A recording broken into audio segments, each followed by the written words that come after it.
Semangat pagi di hari Rabu, 25 Agustus 2021. Kita akan kembali menyatukan hati, menyatukan pikir, menyatukan kehidupan di dalam persekutuan doa anggota keluarga Allah. Kita memulai dengan terlebih dahulu meninggalkan keramaian dunia, menenangkan pikir, menenangkan hati dalam saat teduh sejenak.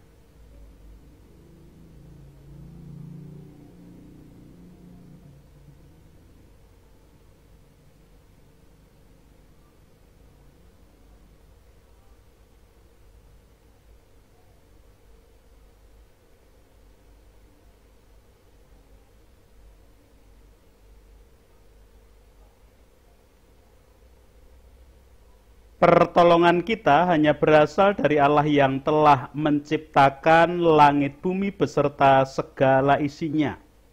Untuk itu kasih, karunia, dan damai sejahtera yang dari Allah Bapa kita dan Tuhan Yesus Kristus ada pada saudara sekalian. Amin.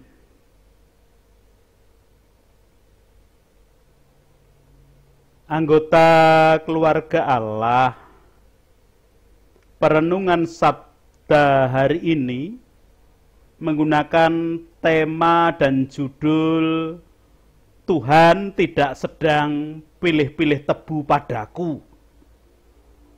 Sekali lagi, Tuhan tidak sedang pilih-pilih tebu padaku.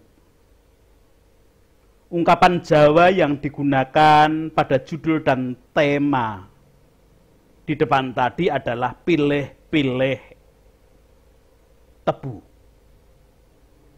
Artinya, karpe milih sing apik, jebul oleh sing ala mergo kakean pilihan. Maunya sih memilih yang baik, tapi tidak taunya mendapatkan yang jelek karena terlalu banyak pilihan. Waktu saya kecil, saya suka sekali makan tebu. Karena waktu itu tebu banyak ditanam di pekarangan rumah simbah. Terutama area yang dekat dengan air. Misalnya dekat dengan kolam atau kalau di desa disebut blumbang. Dekat comberan dan lain sebagainya. Tebu saat itu besar-besar batangnya. Ruasnya panjang-panjang. Banyak kandungan air gulanya. Pada waktu itu mengikuti teman-teman seusiaku di desa, cara mengupas tebu pun kadang tidak memakai pisau. Hanya dikupas dengan gigi secara langsung dan kemudian dimakan untuk diambil sari atau air yang terkandung di dalam tebu. Tidak seperti tebu saat ini, di samping jarang kita jumpai tanaman tebu di pekarangan rumah. Tanaman tebu sekarang batangnya kecil-kecil, ruasnya pendek-pendek dan bengkok, tidak lurus. Tentu saja, untuk makan tebu kita biasanya pilih batang tebu yang baik, yang batangnya besar dan ruasnya panjang. Namun, ada kalanya karena kita terlalu pilih-pilih, maka kadang kita juga mendapati tebu yang batangnya kecil, ruasnya pendek, bengkok, malah ada yang disebut dengan boleng, berlubang, di dalamnya ada yang berwarna kecoklat-coklatan karena dimakan hama. Dan rasanya tidak lagi manis, bahkan bisa menjadi pahit.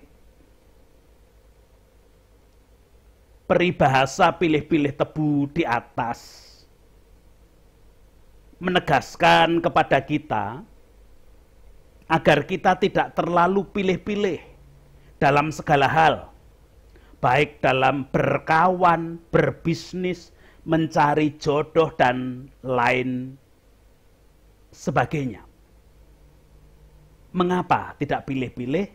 Agar kita tidak mendapatkan yang lebih jelek dari yang sebenarnya sudah kita idam-idamkan. Karena ketika terlalu banyak pertimbangan, secara tidak sadar kita malah dipengaruhi oleh pihak lain. Tentu ketika dipengaruhi oleh pihak lain, yang terjadi bukan pilihan kita, tetapi pilihan dari orang yang sudah mempengaruhi kita.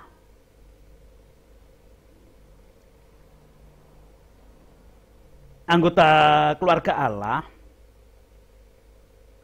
pilih-pilih tebu adalah peringatan bagi manusia dalam segala keterbatasan hidupnya. Kemampuan manusia terbatas, kepandaian manusia terbatas, pengetahuan manusia terbatas, kebijaksanaan manusia terbatas. Segala sesuatu yang ada pada manusia adalah terbatas. Tentu hal tersebut berbeda dengan Tuhan yang kita sebut Maha Tahu, Maha Bijaksana, Maha Sempurna dalam keadaannya. Dalam kesempurnaannya, Tuhan telah menentukan pilihannya. Kita memperhatikan terlebih dahulu leksionari bacaan Injil hari ini. Injil Yesus Kristus menurut Yohanes di dalam pasal 15 ayat 16 sampai dengan 25 memberikan kesaksian demikian. Bukan kamu yang memilih aku, tetapi akulah yang memilih kamu. Dan aku telah menetapkan kamu supaya kamu pergi dan menghasilkan buah, dan buahmu itu tetap. Supaya apa yang kamu minta kepada Bapa dalam namaku diberikannya kepadamu. Inilah perintahku kepadamu. Kasihilah seorang akan yang lain. Jikalau dunia membenci kamu, ingatlah bahwa ia telah lebih dahulu membenci aku daripada kamu. Sekiranya kamu dari dunia, tentulah dunia mengasihi kamu sebagai miliknya. Tetapi karena kamu bukan dari dunia, melainkan aku telah memilih kamu dari dunia, sebab itulah dunia membenci kamu. Ingatlah apa yang telah kukatakan kepadamu. Seorang hamba tidaklah lebih tinggi daripada tuannya. Jikalau mereka telah menganiaya aku, mereka juga akan menganiaya kamu. Jikalau mereka telah menuruti firman-Ku, mereka juga akan menuruti perkataanmu. Tetapi semua itu akan mereka lakukan terhadap kamu karena namaku. Sebab mereka tidak mengenal Dia yang telah mengutus aku. Sekiranya aku tidak datang dan tidak berkata-kata kepada mereka, mereka tentu tidak berdosa. Tetapi sekarang mereka tidak mempunyai dalih bagi dosa mereka. Barang siapa membenci aku, ia membenci juga Bapakku. Sekiranya aku tidak melakukan pekerjaan di tengah-tengah mereka seperti yang tidak pernah dilakukan orang lain, mereka tentu tidak berdosa. Tetapi sekarang walaupun mereka telah melihat semuanya itu, namun mereka membenci baik aku maupun Bapakku. Tetapi firman yang ada tertulis dalam kitab Taurat, mereka harus digenapi. Mereka membenci aku tanpa alasan. Demikian kesaksian Injil Yesus Kristus menurut Yohanes pasal 15 ayat 16 sampai dengan 25.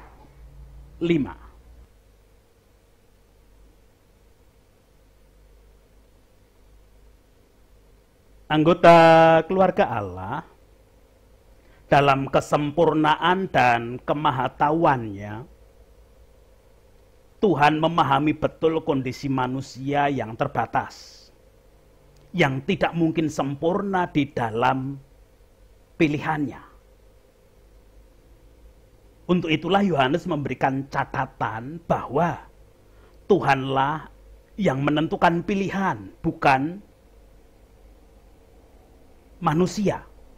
Di dalam ayat 16 dikatakan, bukan kamu yang memilih aku, tetapi akulah yang memilih kamu.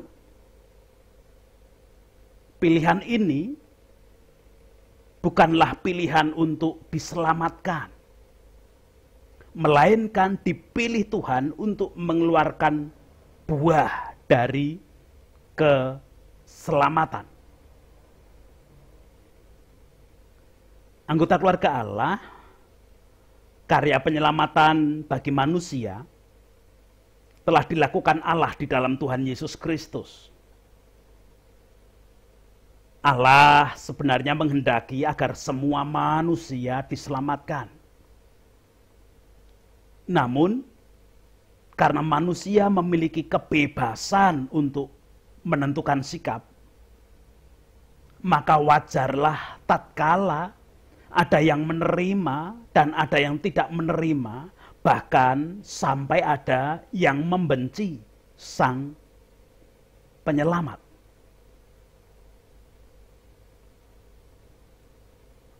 Anggota keluarga Allah dalam kondisi yang berbeda-beda tadi, ada orang yang menerima, ada orang yang tidak menerima karya penyelamatan, bahkan ada orang-orang yang membenci Sang Penyelamat.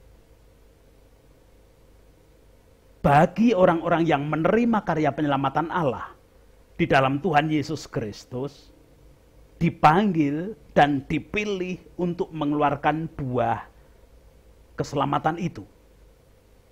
Perkenankan saya membaca sekali lagi ayat 16. Bukan kamu yang memilih aku, tetapi akulah yang memilih kamu. Dan aku telah menetapkan kamu supaya kamu pergi dan menghasilkan buah, dan buahmu itu tetap, supaya apa yang kamu minta kepada Bapa dalam namaku diberikannya kepadamu. Itu berarti dalam hal ini setiap anggota keluarga Allah tidak perlu berusaha mencari keselamatan. Apalagi sampai harus berusaha berbuat baik kepada sesama untuk mendapatkan keselamatan. Bahkan ketika berbuat baik ini dan itu tidak diterima sampai pusing demi untuk mendapatkan keselamatan. Tidak perlu melakukan itu. Kenapa? Anggota keluarga Allah tidak perlu berusaha mencari keselamatan. Karena pada dasarnya setiap anggota keluarga Allah adalah orang-orang yang sudah menerima keselamatan dari Allah yang dilakukan di dalam Tuhan Yesus Kristus. Namun demikian, tentu tidaklah patut kalau kemudian setiap anggota keluarga Allah seenaknya sendiri. Orang yang sudah menerima keselamatan yang dari Allah, yang dilakukan di dalam Tuhan Yesus Kristus, tidak layak dong kalau kemudian hidup semau gue. Anggota keluarga Allah, orang yang menerima keselamatan Allah dalam Tuhan Yesus Kristus, turut bertanggung jawab atas keselamatan yang diterimanya. Karena orang yang menerima keselamatan dari Allah itu adalah orang yang sebenarnya telah menyatakan diri menjadi murid dari Tuhan Yesus Kristus. Untuk itu, tanggung jawab yang diemban dan harus diwujudkan oleh orang-orang yang telah menerima keselamatan itu adalah mengeluarkan buah keselamatan. Mengeluarkan buah keselamatan berarti berbahagia dan bersyukur. Mensyukuri dengan sukacita atas pilihan yang dilakukan Tuhan pada dirinya. Tentu kebahagiaan dan syukur itu tidaklah sia-sia. Karena janji Tuhan Yesus, supaya apa yang kamu minta kepada Bapa dalam namaku diberikannya kepadamu. Dalam ayat 16 bagian akhir tadi. Sekali lagi, supaya apa yang kamu minta kepada Bapa dalam namaku diberikannya kepadamu. Anggota keluarga Allah, dalam sukacita, dalam kebahagiaan dan syukur itu, setiap orang yang dipilih oleh Tuhan Yesus untuk mengeluarkan buah keselamatan diperlengkapi dengan aturan dan perintah, tata cara untuk bisa mengeluarkan buah dari keselamatan itu. Aturan dan perintah ini untuk menata supaya kehidupan orang-orang pilihan itu menjadi baik dan berhasil menampakkan buah keselamatannya. Apa itu aturan dan perintahnya? Ayat 17 memberikan kesaksian, inilah perintahku kepadamu, kasihilah seorang akan yang lain. Anggota keluarga Allah, hal yang perlu diingat ketika menjadi orang yang dipilih oleh Tuhan Yesus Kristus untuk mengeluarkan buah keselamatan, yaitu bahwa ada tantangan berat yang harus dihadapi. Apalagi jika tantangan itu hanya dirasakan, ditanggung, dan diusahakan untuk diselesaikan secara manusiawi. Sangat-sangat berat. Tidak mungkin tantangan itu bisa diselesaikan secara manusiawi. Mengapa? Karena tantangannya adalah kebencian dari dunia. Dibenci oleh dunia. Ayat 18 memberikan kesaksian, jikalau dunia membenci kamu, ingatlah bahwa ia telah lebih dahulu membenci aku daripada kamu. Terus bagaimana bisa menghadapi tantangan dunia?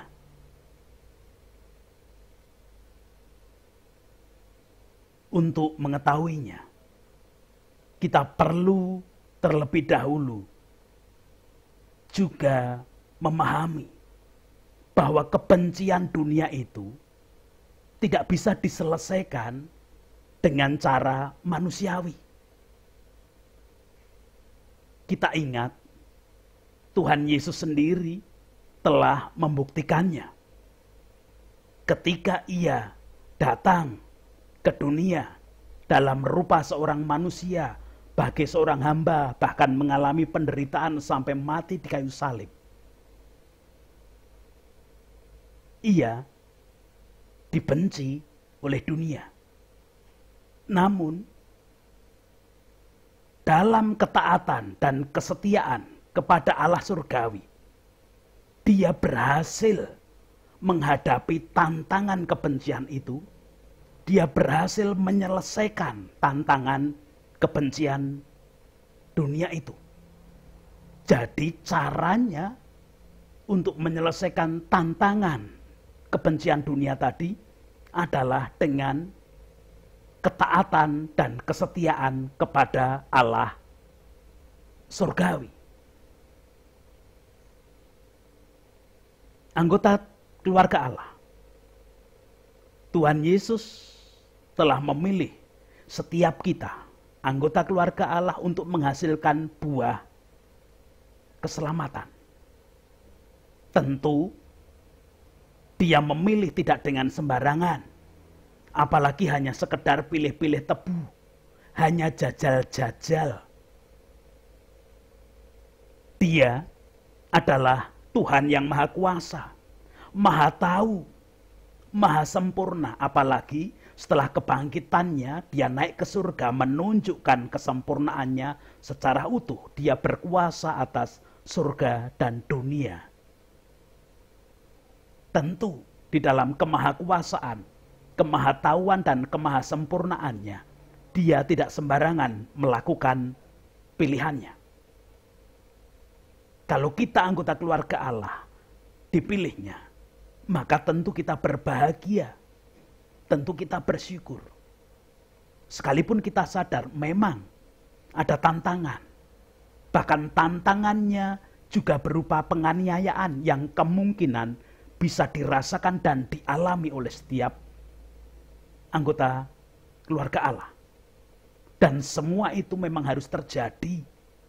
Ayat 25 memberikan kesaksian kepada kita, tetapi firman yang ada tertulis dalam kitab Taurat mereka harus digenapi. Mereka membenci aku tanpa alasan. Jadi ketika dunia membenci itu memang tanpa alasan, bukan karena kita yang harus mengeluarkan buah itu jelek, bukan karena kita sebagai pengikut Yesus Kristus itu salah, tidak, tanpa alasan. Membenci ya membenci begitu saja. Jangan pernah mencari-cari alasan untuk menyelesaikan secara manusiawi. Bukankah seringkali dalam kehidupan untuk menyelesaikan ketika ada seseorang yang membenci, kita harus mencari dulu apa sih yang menyebabkan dia membenci saya. Kita tidak akan pernah menemukan karena tanpa alasan kebenciannya. Maka bisa diselesaikan kebencian itu hanya dengan ketaatan dan kesetiaan kepada Allah surgawi. Tuhan Yesus sudah membuktikannya. Sekali lagi, Yesus sudah membuktikan ketaatan dan kesetiaan kepada Allah surgawi dan berhasil menghadapi kebencian dan tantangan penganiayaan tersebut. Tentu Tuhan Yesus yang sudah berhasil itu juga akan memberi daya, memberi kemampuan dan kekuatan kepada setiap anggota keluarga Allah. Maka berbahagia dan bersyukurlah menjadi pilihan Allah untuk mengeluarkan buah keselamatan. Amin.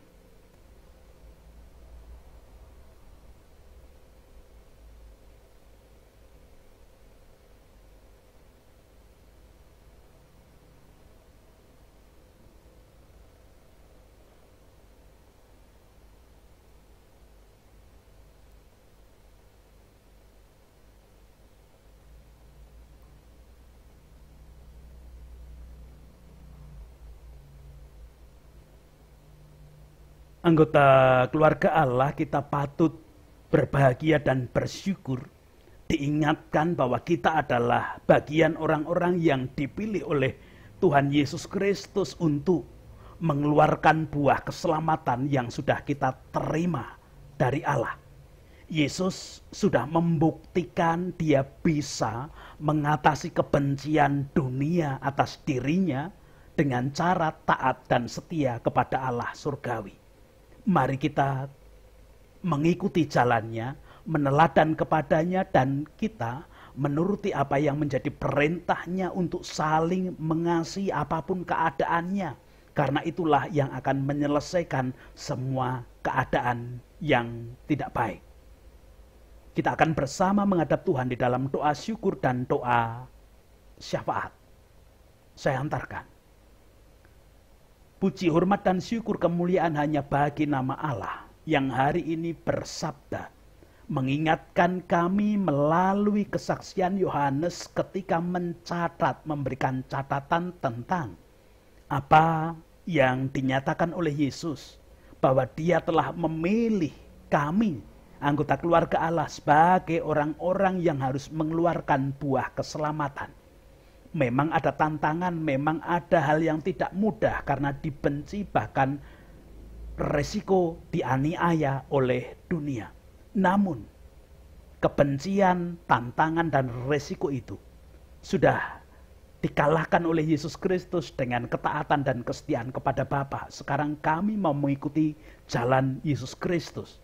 Kami mau mengikuti jalan kasih, kami mau saling mengasihi, dan Engkau melayakkan kami, memampukan kami untuk mewujudkannya. Apapun keadaan kami, apapun aktivitas kami, kegiatan kami, pikiran yang ada di pikiran kami, perasaan yang kami rasakan tentang segala sesuatu, kami mau mewujudkan kasih untuk mengikuti jejak Tuhan Yesus Kristus sendiri dalam menyelesaikan tantangan kebencian dari dunia. Ya Allah, kehidupan, bahkan tatkala di antara kami anggota keluarga Allah mengalami kelemahan ragawi pun, Tuhan berkuasa untuk kebaikan baik tubuh kami dan kehidupan secara utuh, terlebih ketika kami menjadi anggota keluarga Allah yang sudah dipilih untuk mengeluarkan buah keselamatan. Anak-anak kami ajak untuk belajar merasakan pilihan Allah, mengeluarkan buah keselamatan dalam kehidupan apapun resiko dan keadaannya. Tuhan pun berkuasa seutuhnya. Sebagai anggota keluarga Allah, sekarang kami berdoa untuk bangsa dan negara melalui para pemimpin, wakil rakyat, tokoh masyarakat, tokoh agama, semua komponen bangsa dan negara, termasuk para medis dalam setiap aktivitas kegiatan mereka menjadi garda depan penanganan pandemi. Ya Allah kehidupan, kami berdoa untuk masyarakat yang diajak untuk bahu-membahu membangun kehidupan, menggapai damai sejahtera Tuhan. Biarlah kasih setiamu tetap ada. Program vaksin yang sedang dilaksanakan dan digalakkan di dalam kehidupan bersama, biarlah kasih setiamu yang menjadi penyelamat untuk kebaikan semua. Tetap perkenankan kami berdoa untuk bangunan kerukunan, toleransi di bumi pertiwi. Kasih setiamu yang ada, biarlah semua komponen bangsa dan negara ini menyadari dari masing-masing keberbedaannya, Tuhan memakai untuk kebaikan, hidup bersama, menggapai damai sejahtera milik Allah saja. Itu doa-doa kami. Ampuni dosa dan kesalahan kami sebagai anggota keluarga Allah ketika ada bagian yang tidak sesuai dengan kehendak-Mu. Memohonkan ampun untuk para pemimpin, wakil rakyat, tokoh masyarakat, tokoh agama, semua komponen bangsa dan negara ini, termasuk para medis. Di dalam Kristus kami mengaturkan doa yang tiada sempurna. Amin. Sekarang bersama-sama dengan semua yang hidup di tengah jagat raya ini, sebagai anggota keluarga Allah, kita mewujudkan konsekuensi pilihan untuk mengeluarkan buah keselamatan yang sudah kita terima, karena Yesus sudah memberikan jalan teladan bagi kita, bahkan memberikan kekuatan sehingga apapun yang kita minta kepada Bapa, kita diberinya, kita menerima berkatnya. Kasih karunia dan damai sejahtera yang dari Allah Bapa kita dan Tuhan Yesus Kristus di dalam persekutuan dengan Roh-Nya yang kudus tercurah, melingkupi, menguasai, melayakkan setiap anggota keluarga Allah mewujudkan kehidupan sebagai pilihan untuk mengeluarkan buah keselamatan yang diberikan Kristus sendiri. Amin.